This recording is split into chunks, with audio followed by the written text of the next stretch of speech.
Hello, my name is David O'Brien.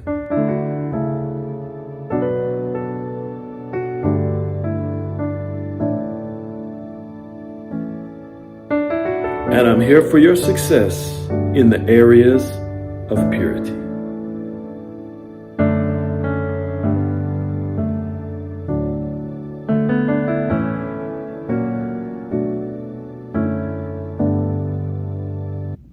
Hello, welcome back to the Purity Forum broadcast. My name is David O'Brien. Today's topic is healing sexuality. The subtopic, you will recover. Now, I'm speaking only to some people now, but everyone can feel free to listen if you're listening respectfully, of course, and with compassion and care for people. If you are a bull in a china shop and you like exerting your own strength and religious strength perhaps, or supposedly moral superiority of police, like you're the moral police, if you like exerting that kind of strength, bull in a china shop, exit, leave. You're not welcome here. Do not stay in this broadcast. Bye. And please no comments. Okay? So love you, but go. All right. Now, if you are one who your sexuality is fragile, meaning you're in a bit of a marsh. You're walking the line. You're walking in an environment and you're walking the danger line.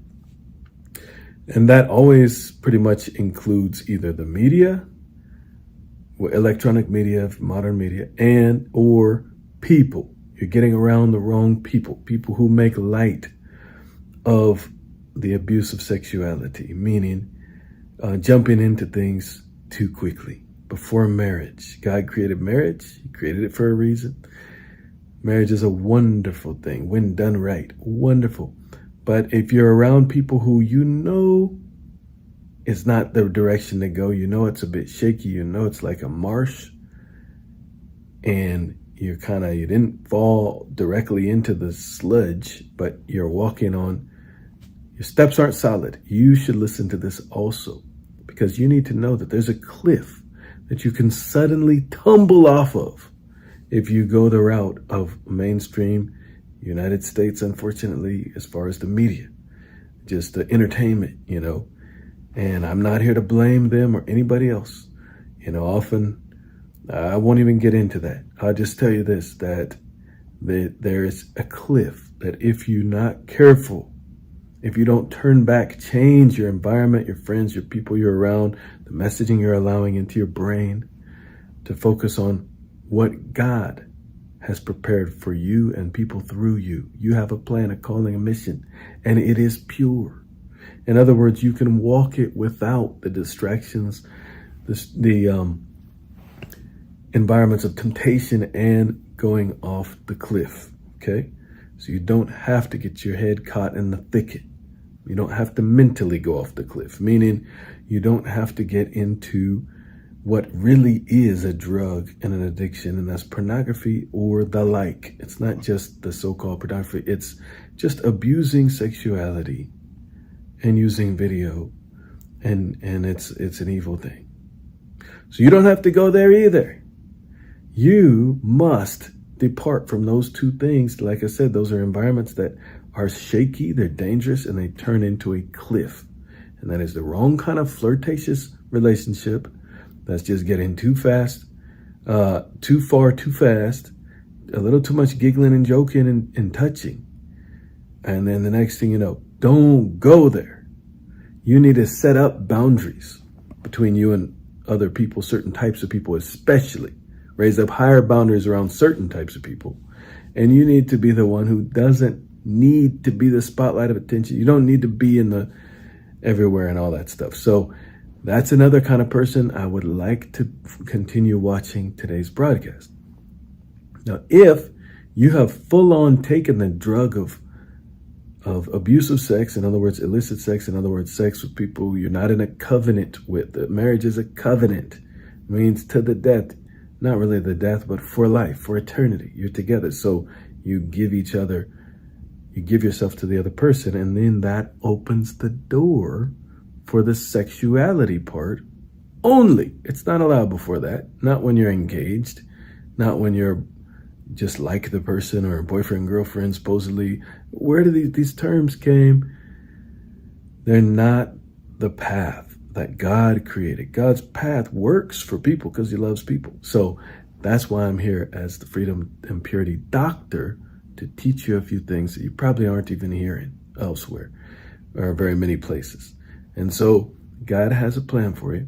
And it is basically, if you went the route of taking sex, or the abuse of sex as I call it, as a drug, and you just put it into your system, you just let whoever use you, or you really went after to use whoever would let you use them, then you've been infected. But here's the good news.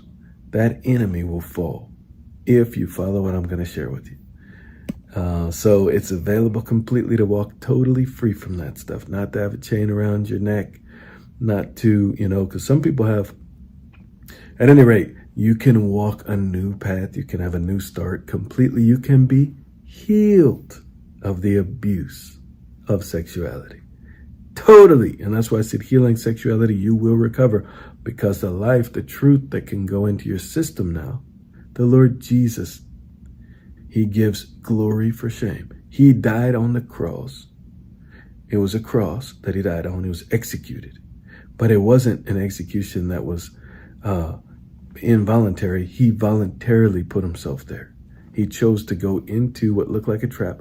He died there to take the shame of abuse of sexuality onto himself.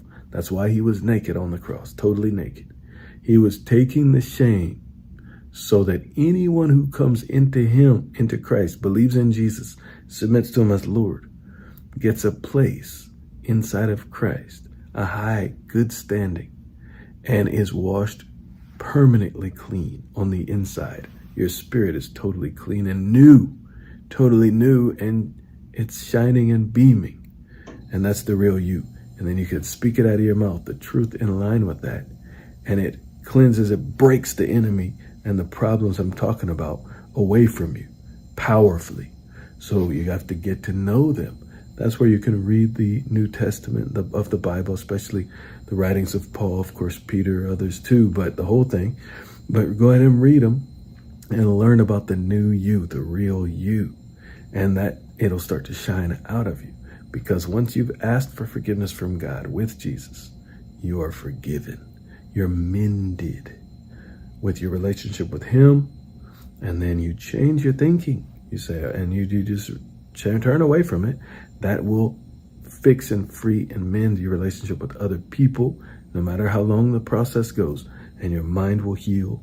And you can start walking on that original path, but now with the understanding in your belt that you know not to turn to the left or right.